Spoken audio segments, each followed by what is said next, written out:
Dear brothers and sisters in Christ, on this 12th Sunday of Ordinary Time, we celebrate Christ, our Lord, who is always with us, Emmanuel, as he said.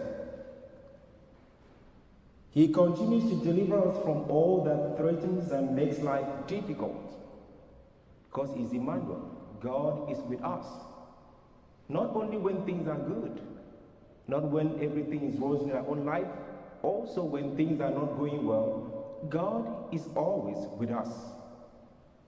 This includes persecution, sin, and death. And that is why we see in a very conspicuous sign of God being with us in times of trouble in the first reading of today with the prophet Jeremiah. God delivered the prophet Jeremiah from the deadly plots and hands of evil men. Friends, our world is full of threats and against the righteous and innocent. You don't need to do anything bad before they persecute you. You don't need to do anything wrong. You don't need to start accusing people before they accuse you or they fight against you. As we see in Jeremiah, for you just to be innocent is enough for persecution to knock at your door. For you to be a Christian, it is enough reason for persecution to come your way.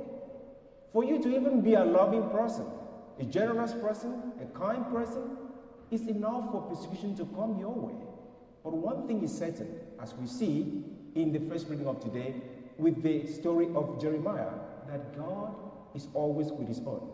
He's always with the righteous. He's always with the innocent and the Christians. Today, hardly would a day passes without one hearing news of terrors. This is the cause of great fear and inquietude for many, especially those whose trust is solely in this world rather than God. However, for those like the prophets, who realizes that the Lord is on their side, God will surely not disappoint them.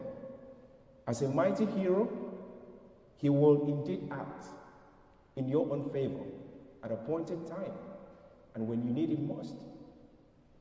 The threat and gravity of these terrors might appear overwhelming sometimes, that we can yell at God, "Where are you? Why do you allow this to happen to me? Why do I have to face this? Why this trouble?" We ask every day. And it is okay sometimes to yell at that way, because it shows the level of our trust in God. And when we need him, perhaps it's not yet time for him to act. So we yell out, "God, where are you? Why do you allow this to happen to us?" However, there are certainly not greater than the problem that we face that overwhelm us daily can never be greater than what God has handled in the history of humanity. Even in your personal life too. If you look back, you see many things God has done for you. You see many battles God has fought for you. And I don't know what you are facing right now. I don't know what is your trouble. I don't know what is your persecution. I don't know your fears right now. But if you can take consolation with the word and with the readings of today, I know that God did it for you before, and this one too, he can also handle it. If only you can trust him. If only you can yell out to him. If only you can hang on there and know that he will definitely act in your own favor.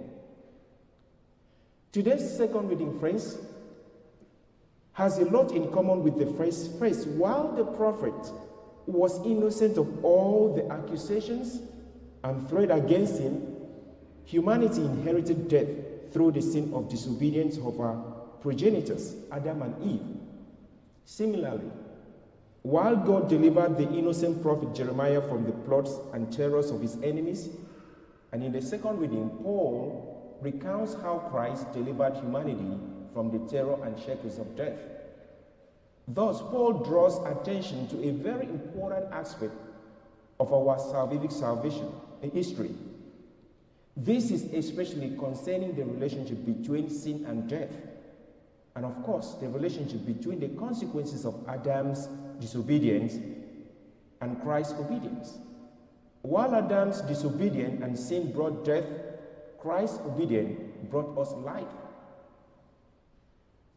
This is a summary of what Christ did for us. Through his sacrificial death and obedience to his Father's will, he dissipated the terrors threatening our lives and restores our peace.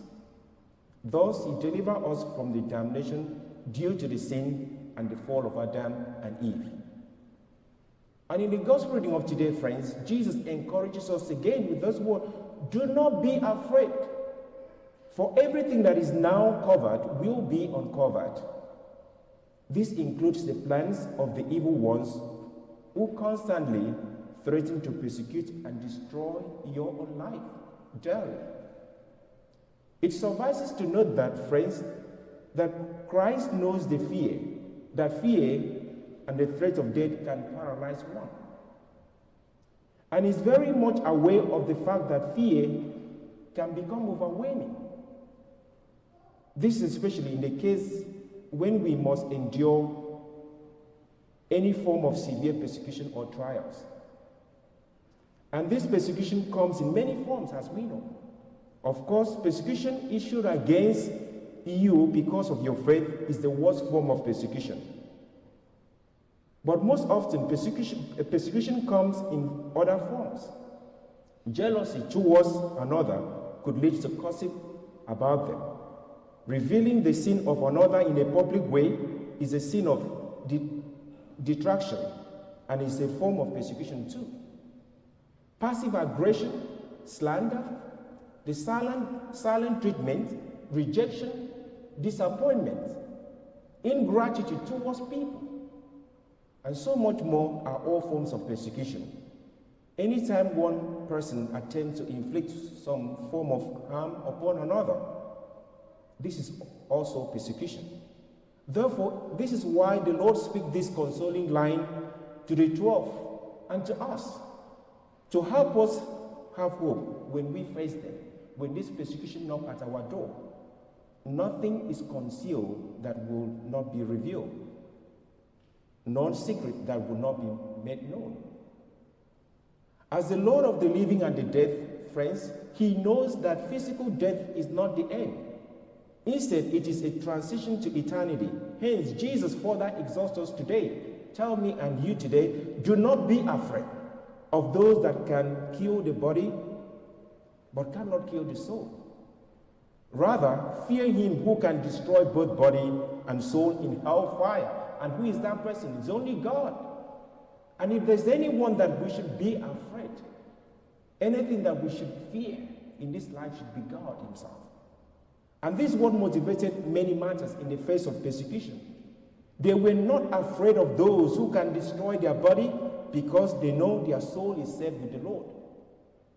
And also, same thing should be applicable to us.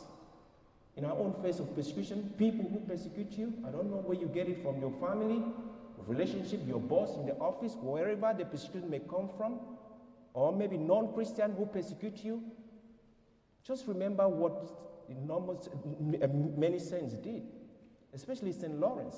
Don't know if you remember the story of St. Lawrence.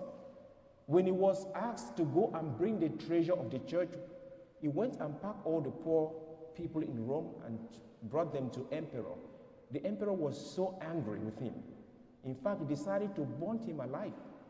And when St. Lawrence was in that fire, he was the one who even yelled it out. He said, turn me this side. He said, this side of my body is done. You can flip the other side.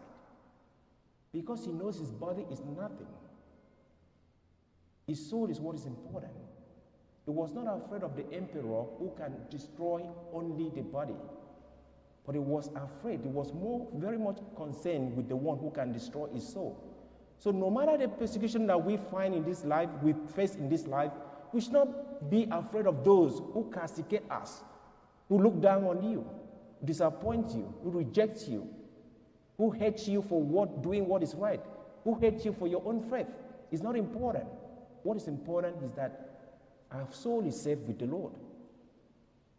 It's saved with God.